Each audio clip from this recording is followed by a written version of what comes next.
Unlike many professional sports, it is easy to identify where basketball came from and track the evolution of basketball. It began with one man and grew into one of the most popular sports in the world within the span of a century. It all began with one man and a need for an indoor sport in Springfield, Massachusetts in 1891. Dr. James Naismith was running a winter program for the local YMCA and needed a sport that could be played inside in a relatively small area. From a soccer ball and two peach baskets, basketball was born. The 13 rules of basketball that Naismith created are still the basis of the professional game today. The sport immediately caught on in the U.S. and grew in world popularity to the point that it was featured in the Olympics in 1936.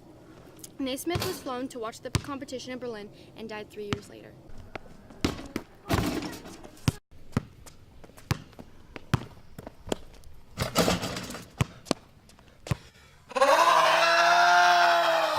During the roaring 1920s, basketball boomed and formed minor leagues everywhere and hosted in arenas, gyms, and even armories.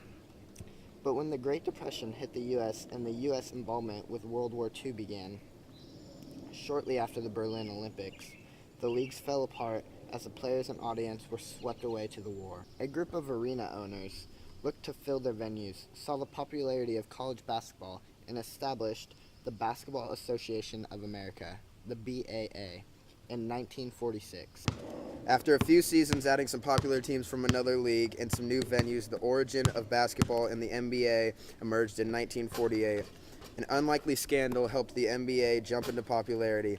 College point-fixing scandals were revealed in the next year, causing fans to search for legitimate competition found in the major leagues. This was an important event in the history of basketball in America. The new crowd helped establish the league as a fixture along with baseball and football. The league grew in teams and popularity. The emergence of stars in each generation helped fans identify with the sport. Wilt Chamberlain, Jerry West, Magic Johnson, and the biggest, Michael Jordan. Today, basketball is played all over the world, and the NBA is one of the wealthiest sports. Okay, now let's kick it like a soccer ball over on the soccer field for some soccer history, yes.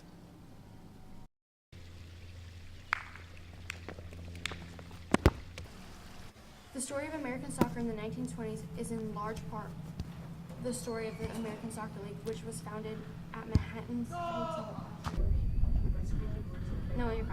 in 1921. The ASL didn't cover the whole country, just a slice of the industrial northeast. The ASL drew its team from the metropolises and from industrial towns.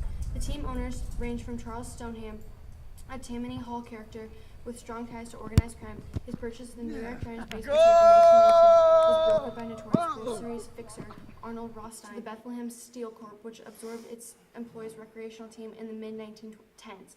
And using the same ruthless efficiency it brought to the forging of the Chrysler Building, quickly developed one of the era's outstanding dynasties. The 1920s were a period of amazing economic expansion, and until the passage of 1924's Johnson-Reed Act, a welcoming immigration policy, factories employed large numbers of European workers who brought a love for soccer with them to the new country. America's soccer capital was probably Fall River, Massachusetts, an industrial center whose factories employed large numbers of British immigrants. The Fall River Marksmen attracted crowds in the five figures to Mark Stadium. The Marksmen won 7 ASL titles and eventually surpassed Bethlehem Steel as the period's dominant team. With business booming in the United States, American clubs were able to pay higher wages than the European counterparts. As soon as the ASL took off, the American leagues started luring players from some of the top clubs in Europe. Before long, there were 50 European nationals, players good enough to be included on their country's national teams playing in the American League. Yesterday's cultural imports were transferred into today's native culture. Archie Stark, the greatest striker who scored 232 goals in 205 appearances for Bethlehem Steel, was born in Glasgow and immigrated to the United States at 13, played his first organized soccer game in New Jersey for a team called the Scottish Americans, and served with the U.S. Army in France during World War I. One of the greatest players in American history, known as Billy Gonzalez, the Babe Ruth of American soccer, grew up in Fall River, and Gonzalez was the son of 2 Portuguese parents. Gonzalez played for the United States in the first World Cup held in Uruguay in 1930. From the beginning, the league had maintained an uneasy relationship with the United States Football Association, the governing body of American soccer.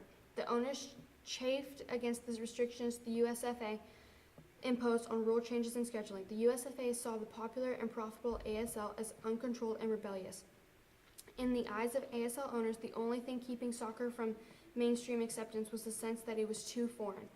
They wanted to Americanize the game by introducing substitutions, determining league position by winning percentage rather than by the point system in Europe, and adding playoffs to the end of the season. The league instituted a number of changes over USFA objections, and some of them turned out to be ahead of their time. The ASL allowed player substitutions as early as 1926, and the World Cup finally came around in 1960.